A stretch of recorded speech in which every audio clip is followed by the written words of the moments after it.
ZipRecruiter, I don't know if any of y'all have ever heard about it, so I'm just going to read it to you. It's a must-have. With ZipRecruiter, you can post your job to 100 of the web's leading job boards with just one click.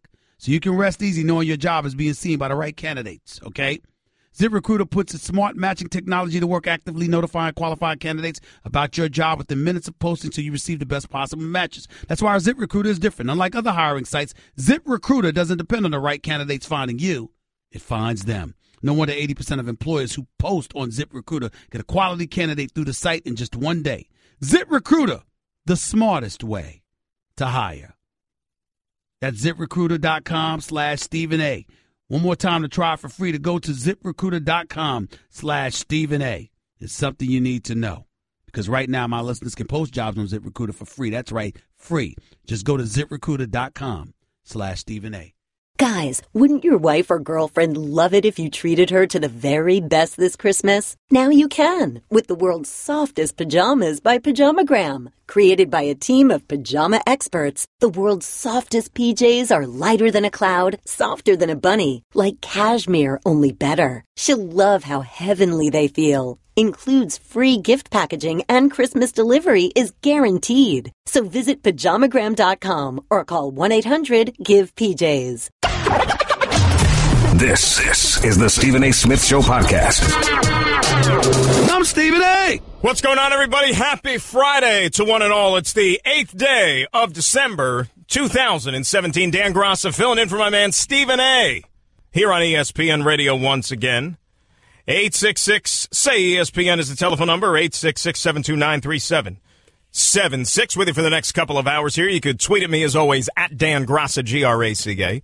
We join a little bit later on in the program, as we do each and every Friday, by our man R.J. Bell. Go over some of the lines for a Week 14 in the National Football League. A Week 14 that got underway last night with a pretty important NFC South showdown. And I got to tell you, it was really unlike a lot of the Thursday night football that we've seen this year because, as you and I both know, the Thursday night football product is generally not good.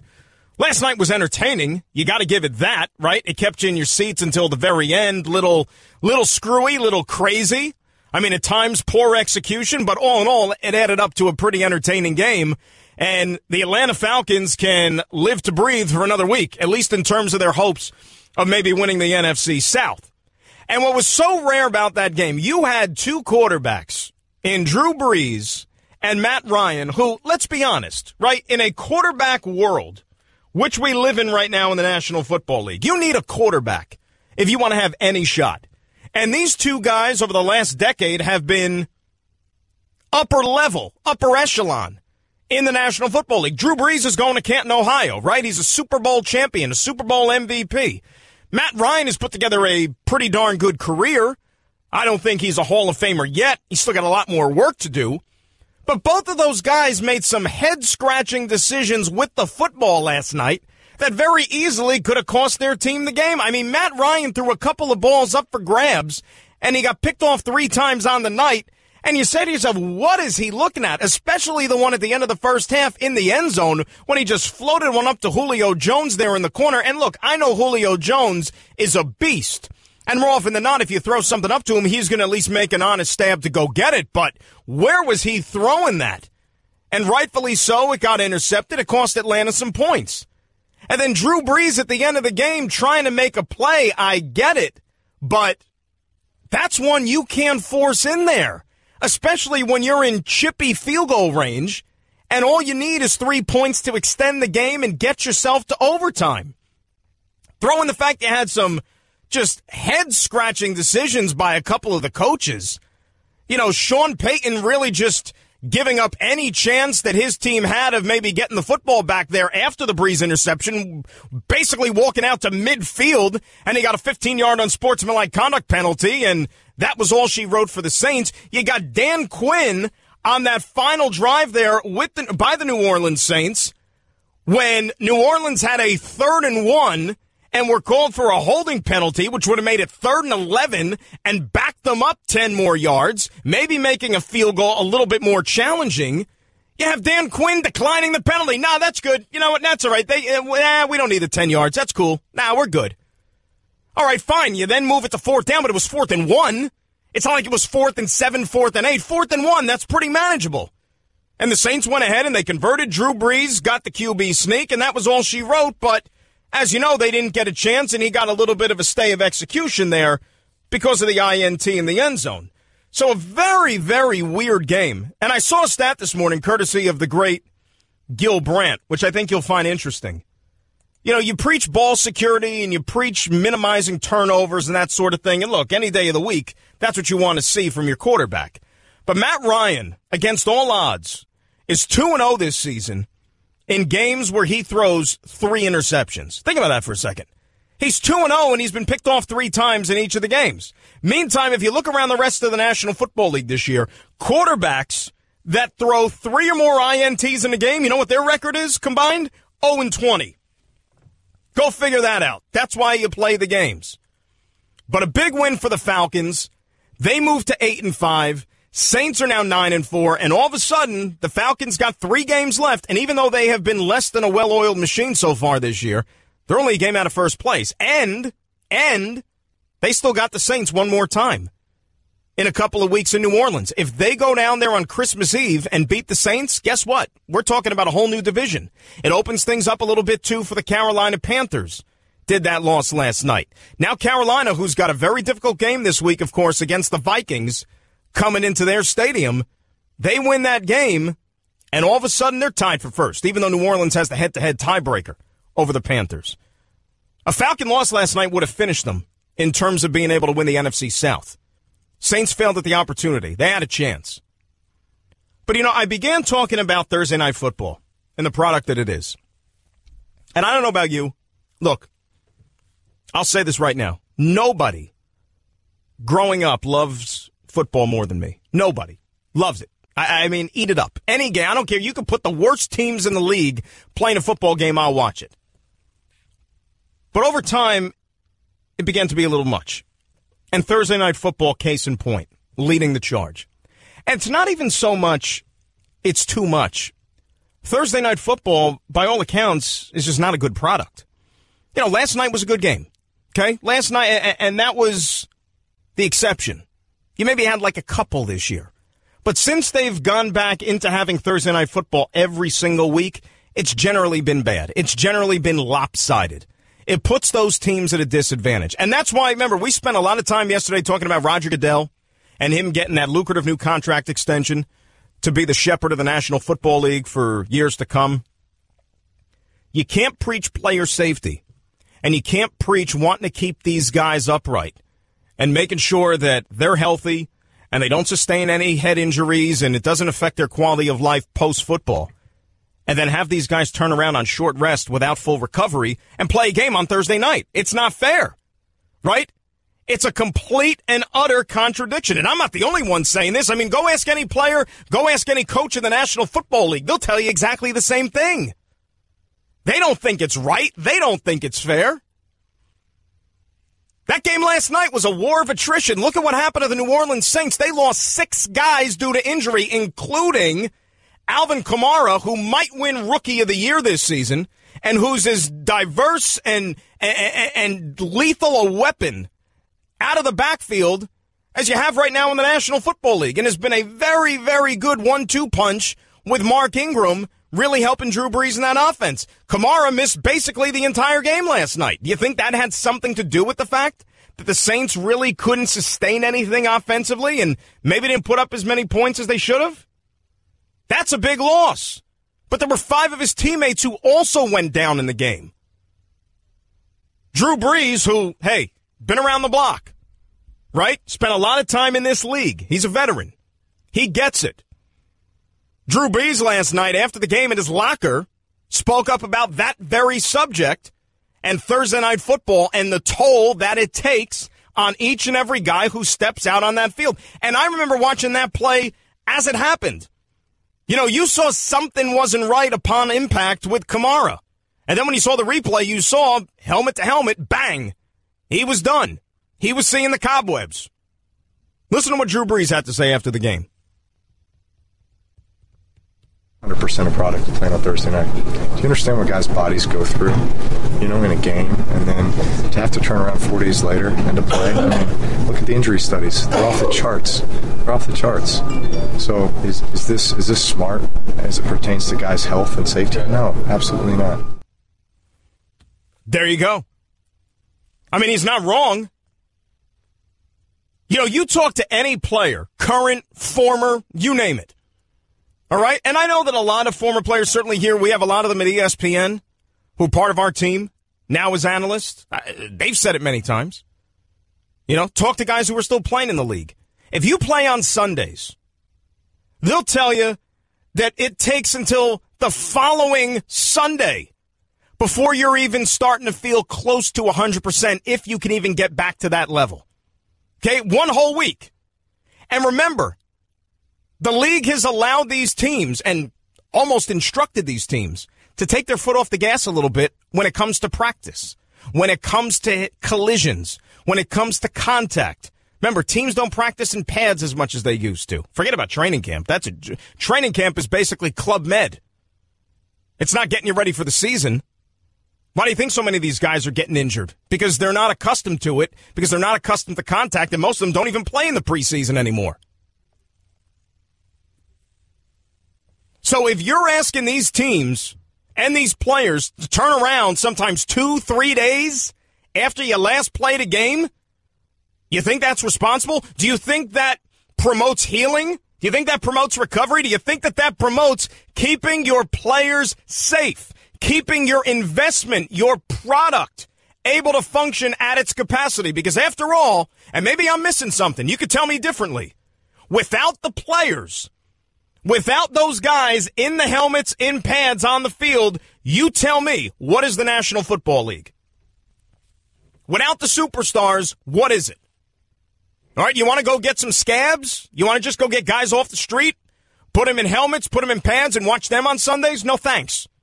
These are the best athletes in the world, and you want them out there on a week-in, week-out basis. Not to talk about the competitive disadvantage it does for some of these teams. Think about the road team who has to play on Thursday Night Football, right? They play a game on Sunday. Sunday night, the coaches don't even go home. Most of them go right back to the facility. They start breaking down the tape of the game that they just played. They start already looking at stuff for the next opponent coming up on Thursday. Players come in on Monday. They'll do a nice little walkthrough, get the game plan. Maybe they have one legit day of practice on Tuesday. And then on Wednesday, they're hopping on a plane and flying to wherever they got to travel to for the Thursday night game. How is that conducive to being able to have a fair and competitive advantage to go win a football game? Really? I mean, if you're a road team, you might as well throw your hands up in the air and say, all right, I guess we're just expecting a loss here. Thanks, NFL. Thanks a lot. Needs to get straightened out. It really does on so many levels. But you know what that Thursday Night Football package brings in terms of revenue and in terms of TV money? Think about it. That's all you need to know. The color of the field is green, and green is the only thing that matters because that's what's coming in with this package. 866-ESPN, 866-729-3776. I want to hear from you about Thursday Night Football. Is it too much? Is it something you get geeked up for each and every Thursday? And what do you think if it's your team that, unfortunately, loses a player in this type of situation? We got a busy show. We'll go all through the Week 14 Sunday matchups in the National Football League. We'll talk to our buddy RJ Bell, go through the lines as well. The Giancarlo Stanton sweepstakes now appear to be down to 4 teams, if you believe the reports. And it turns out the 2 teams that he met with and who have already worked out a deal with the Marlins aren't on that list. That thing is going to drag on, it seems like, forever, and there's no end in sight. We'll come back, though. We'll get it started with you at 866-729-3776. It's Dan Graca in for Stephen A. here on ESPN Radio. Want to be a part of the show? It's Stephen A. Up weekdays from 1 to 3 Eastern at 866-729-3776. I just saved hundreds of dollars by switching to Geico. I've never felt more alive. Disclaimer. Geico cannot guarantee you will feel more alive. You either possess functioning respiratory and circulatory systems, or you do not, or you are a zombie. If you are indeed a brain-starved zombie and you would like to save money on car insurance, the Geico legal team applauds your excellent life choices, even in your shambling afterlife. But we strongly encourage you to visit geico.com or download the Geico app. Please stay a minimum of 500 feet away from our large and presumably delicious, delicious brains. Geico. 15 minutes could save you 15% or more. You're listening to the Stephen A. Smith Show podcast. Dan Graca in for Stephen A. on a busy Sports Friday here on ESPN Radio. 866-ESPN, 866-729-3776. Only 1 week away and counting, too. And I'm not just saying this to be a company guy. I mean it because it's of genuine interest. 1 week away until the release of Star Wars The Last Jedi. I only bring that up because we were talking about that during the break. I am geeked up for it, and I know a lot of you are. But I'm not one of those guys that needs to go to the movies or will go to the movie like the day it comes out. I like my space. I don't like sitting in a jam-packed, crowded theater where there's like 500 million other people in there and you're like on top of one another. I like to space out. So I'm going to give it a few days and maybe go to a show like very early in the morning where I know it's not going to be as crowded. That's how I like to roll. But I can't wait to see the movie. Cannot wait. All in. All right, let's see what you guys think. Talking Thursday Night Football, the NFL schedule. We will start it off today with Jaden, who's on ESPN Radio. Jaden, how are you?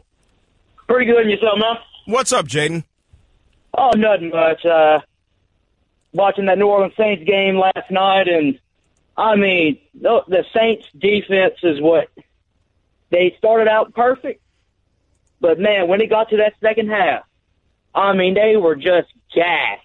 Yeah. I mean, I saw Marshawn Lattimore getting oxygen. I mean, he was just running up and down the field, guarding Julio almost every play. And Thursday Night Football, the Saints lost, 6 or 7 players last night? You got a few on most of them are on offense, I believe, right? If I remember right. Yeah, 6 guys in total, yep. I mean, also what killed the Saints the game in terms of this, they lost players due to injury. Alvin Kamara lost in the first quarter of the game? He got hit with a helmet-to-helmet contact concussion. Yep. To me, Thursday Night Football shouldn't even be a thing. It should stay to Sunday to Sunday. But the last-second interception from Drew Brees, I mean, that was on him. It wasn't because he was gassed. It was because, I mean, it was just a bad play. I think Kobe Fleener he was throwing it to, or Josh Hill. Yeah, it was Josh Hill. And look, you're right, Jaden, thank you for the phone call. As I said, Matt Ryan and Drew Brees, it seemed like they were trying to outdo one another in terms of who could throw worse interceptions. Right? I mean, that's what it came down to. And here's the bottom line. All right, when I think about the NFL, and I think back to my formative years, where I developed a love affair for this game, just like many of you did, there was something special about Sunday at 1, right? There was something really, really special. You couldn't, when I was a kid in school, my God, all I thought about all week, from September through December, was Sunday at 1 o'clock.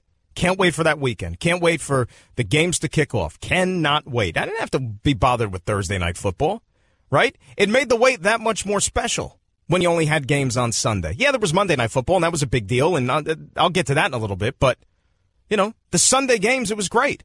Now, because you have Thursday Night Football, and again, you can choose to watch or not watch. That's your prerogative.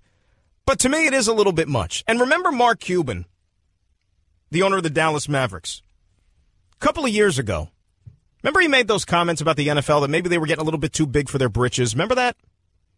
That maybe they're kind of like over-insaturating the market with too much NFL and too much might not be a good thing. I think he was right. It was almost prophetic. And you're starting to see some of that. Because now when I see football on Thursday, I'm like, boy, I just got done digesting the past week. I'm good till Sunday, man. I'm good. Like, I don't need another game. Last night when I got home, did the radio show, then went and did my TV thing. And, when I got home, I was a little tired. And I'm like, all right, let me get some dinner. And I sit on the couch. I'm like, all right, there's a game on, but I don't really need a game.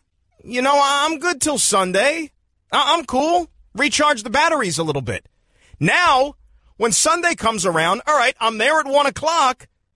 But it seems like there's so much happening now then that even now sometimes by 4 o'clock, I'm completely wiped. And I'm like, all right, that's a lot of football. Between Thursday and all the 1 o'clock games, now I got to sit through the 4 o'clock games too? Oh, and there's still a Sunday night game?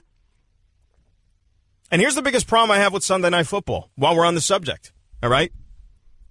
Sunday Night Football, they build that up to be the biggest game of the week, the best matchup of the week, right? That's what they do. Remember, they could flex in and out of the games. They want to give you a good and an entertaining game. Sunday Night Football is the place to be. If you're like me, once that Sunday night game rolls around at 8:30, I'm kind of footballed out. I got to be honest with you. I'm footballed out. You know, I can't sit on the couch and watch football for 8-9 hours, maybe like I used to when I was younger. There's other stuff going on. So if that is the game that I've been told all week that I can ill afford to miss, why are we needing it on Sunday night after we sat through football all day? So my point is that game, the game of the week, should be on Monday night. It should be a standalone game, and that's what made Monday Night Football so special for decades, right? Your biggest game, your best game should be by itself on Monday. You watch all your football on Sundays, and then you say, all right, hey, now we still got that Monday night game. Oh, we got Saints-Falcons, or we got Ravens-Steelers coming up on Monday night. Oh, I can't wait for that one. All by itself. You had a day to maybe let the football digest a little bit, to calm down.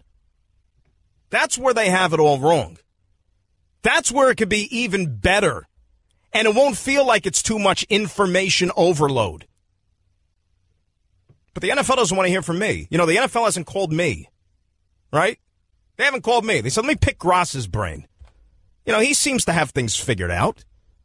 Let me see what he thinks about how we should be giving these games. I'm here for you guys. I know Goodell just signed the big extension and everything. Raj, if you want to talk, I'm here. Have your people call my people. 866-ESPN, 866-729-3776. More football calls coming up, and some breaking news involving the Yankees and their general manager. We'll get into that. It's Dan Graca in for Stephen A. on ESPN Radio. Guess what? You're in the middle of the Stephen A. Smith Show podcast. Damn it, I mean it! Dan Graca in for Stephen A. here on ESPN Radio. 866-ESPN's the telephone number, 866-729-3776.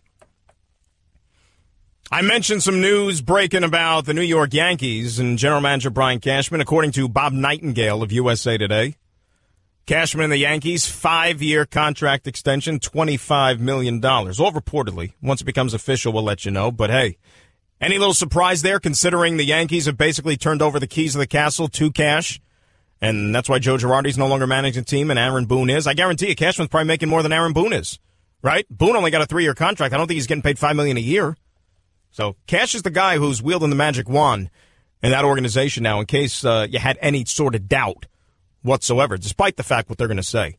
By the way, anybody who really is geeked up about Thursday Night Football, like our esteemed producer, John Winthrop, set your calendar, set your clocks for next Thursday night in Week 15, because you do not want to miss the doozy that the NFL is going to give us then. The currently last place 3-9 Denver Broncos travel to the last place Indianapolis Colts in an interdivision AFC showdown where both teams are 3-9. So make sure you get all your Christmas shopping, your holiday shopping done. Make sure you put the kids to bed, and you can sit down next Thursday and enjoy yourself some Thursday Night Football. That is not to be missed. Oh, my goodness. Jacoby Brissett against whichever quarterback the Broncos decide to start next week. That is must-see TV if I've ever seen it.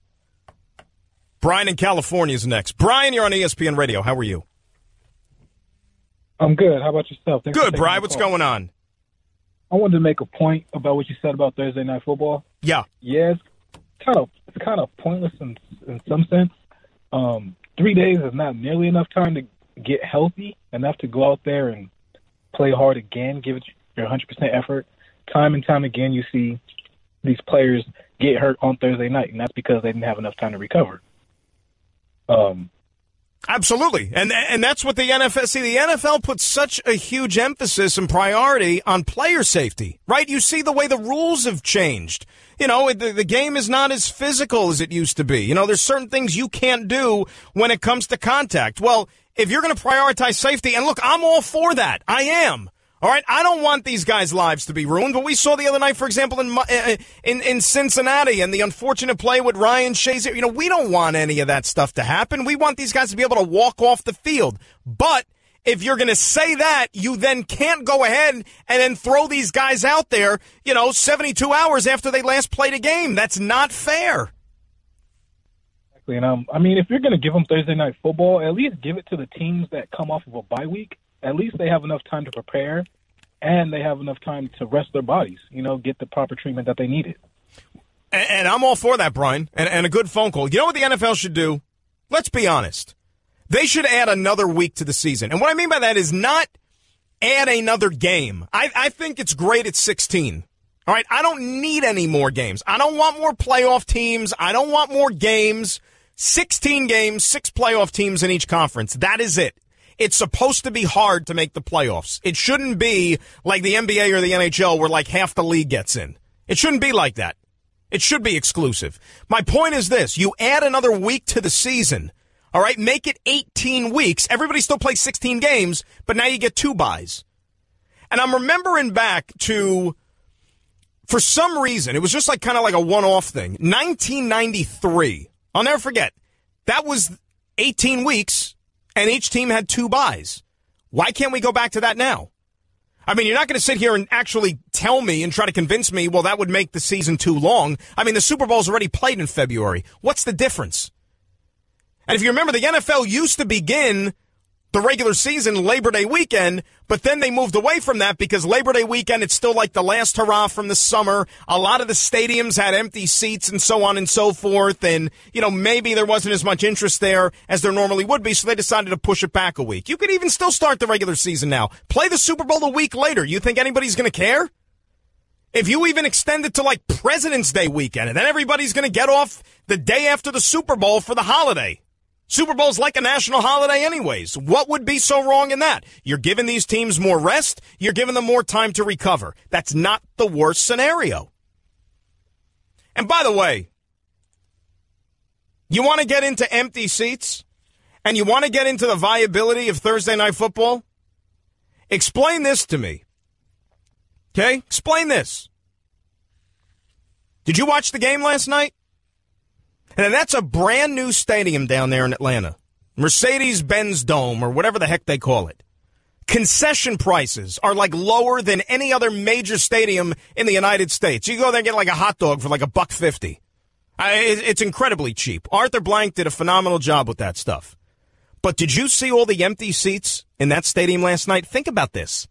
This is December. December football. 2 division rivals, Falcons, Saints. I mean, it doesn't get much bigger than that for those 2 teams. A rivalry game, playoff spots, division championships on the line. And you could have showed up there last night and had your own row. Forget about like your own seat, your own row. There was thousands of empty seats. What does that tell you? What does that tell you? That the fans can't even come out to watch a game on Thursday nights, much less sit down and commit to it for 3.5 hours on television. That wasn't, again, Falcons Jaguars. That was Falcons Saints. Their biggest rival. That's an issue. Bill in Queens, you're on ESPN Radio. Bill, how are you? I'm good. How are you? Thanks for taking my call. What's up, Bill? I think it's two different issues. One, like you're saying about, is the market too saturated? The stands are empty. I think in general, even some Sunday games, you're seeing a downgrade in attendance. But in terms of the players and saying, it's too quick to turn around, number one, every team has to do this. So everybody's on the same playing field. Nobody has like 10 games where they have a 3-day turnaround.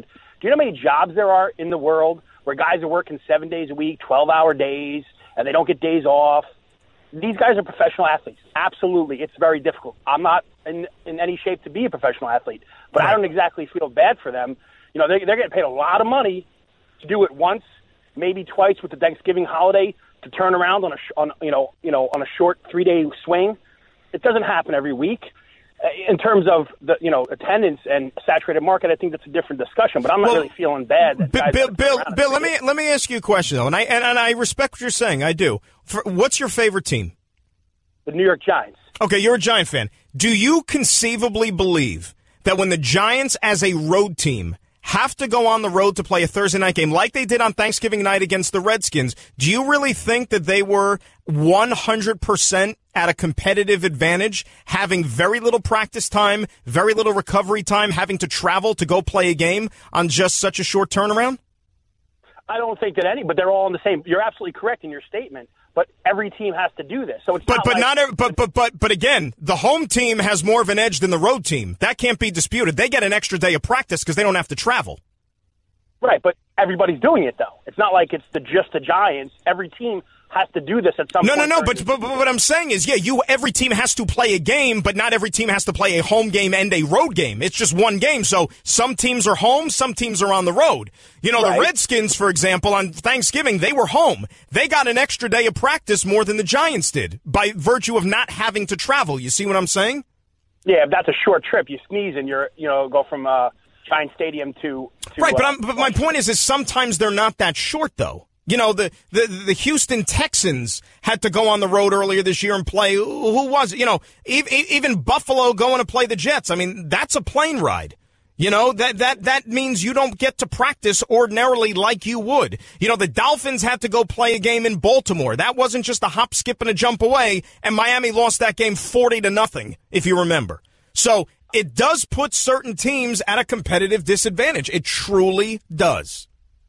Disagree with that. I'm just saying that, I'm not really overly sympathetic to the quick turnaround because they're all on the same playing field. You're absolutely correct. It probably does put them, they're tired. You don't have the recovery time, traveling, etc.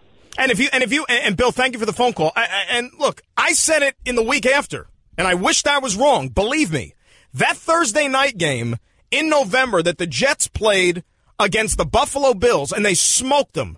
Right? When the Jets were dancing around on the field, the defense and everything, I said, yeah, that was a good performance by the Jets, but that was also part and parcel because the Buffalo Bills were a road team on a short week, and they showed up to the stadium that night looking like they wanted no part of the game.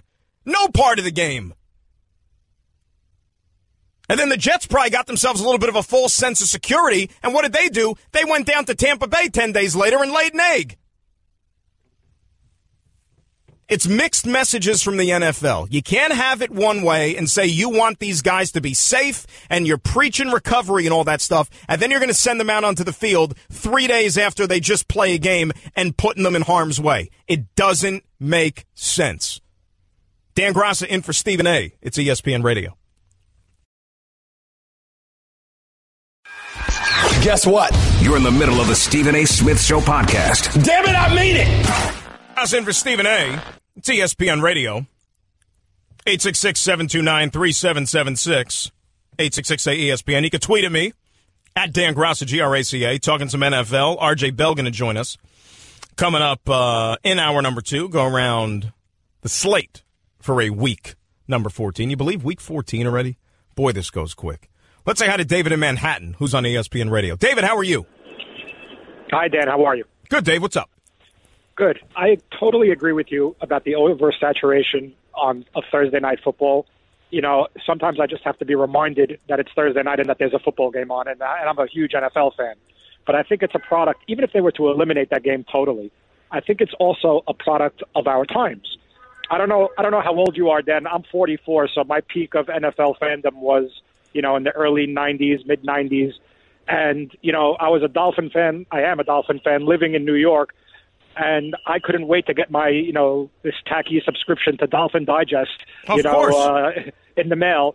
But now, there's NFL.com. The Dolphins have a website. Every team has a website. There's NFL Network now. You can't.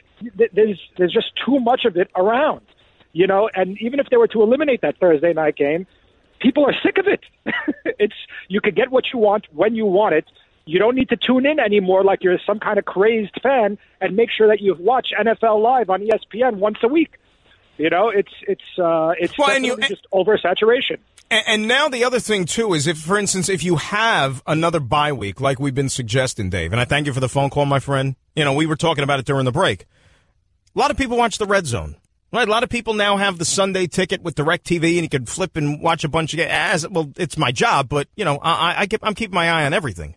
I'm trying to consume as much football as I possibly can on Sunday, not just, you know, the locals, for example, like you did as a kid. Because remember, go back to before there was the Sunday ticket and satellite TV and everything, and certainly the internet, right? You were stuck with, unless you went out to a bar, you were stuck with the game that they were showing you on your local affiliate. That was it.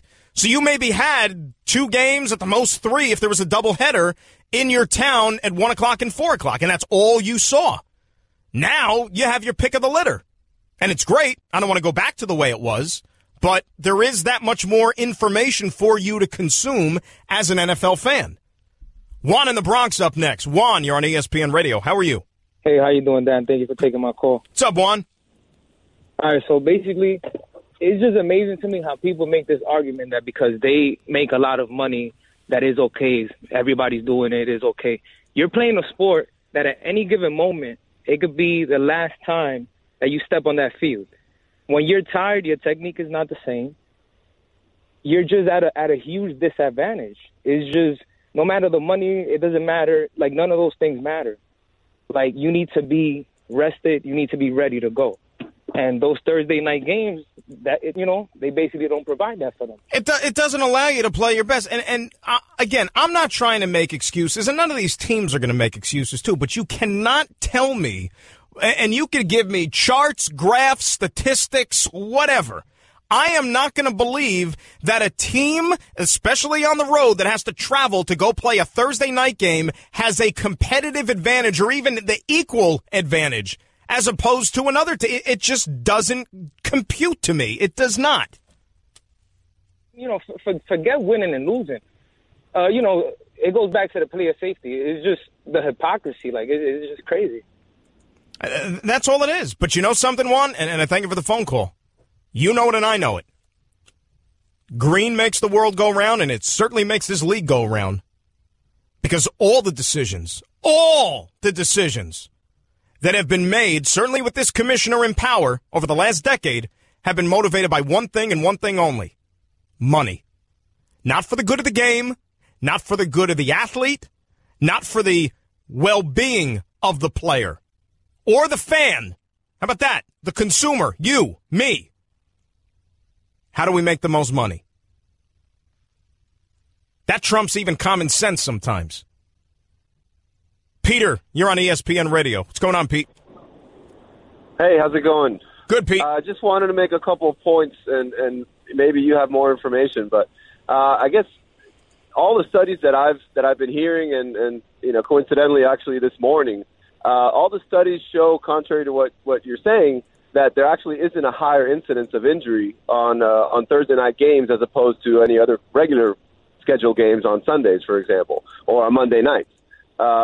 Mike Golick, Stefania Bell, the Players Association, which is obviously the agency charged with protecting its players, all of these studies, the NFL's commission study, all of the studies say the same thing. So I guess I'm not exactly certain what studies you're referencing, but all the studies that Peter have pointed in the other direction. Well, Peter, here's the thing. Peter, let me stop you because we got to hit a break here, and I thank you for checking in today. All right, and I respect Mike Golick. I respect Stefania Bell, and they can have their own opinion just like I can. I'm going to refer back to the studies, and it's not even a study. How many players who are current players in the NFL, currently, step between those white lines right now, not 20 years ago, right now, okay, and tell you each and every week how they're at a disadvantage by playing on Thursday night and how much of a risk it is and how it leaves them more vulnerable by playing on Thursday nights. That's what I'm referring to. And I'll take their word over anybody who may have played the game, may have not played the game. The guys who are doing it right now, that's what I chalk it up to. Hour 2 next. Dan Graca in for Stephen A. It's ESPN Radio. That's just a sample of what you'll hear on the Stephen A. Smith Show. Weekdays at 1 p.m. Eastern on Sirius XM Channel 80 and the ESPN app.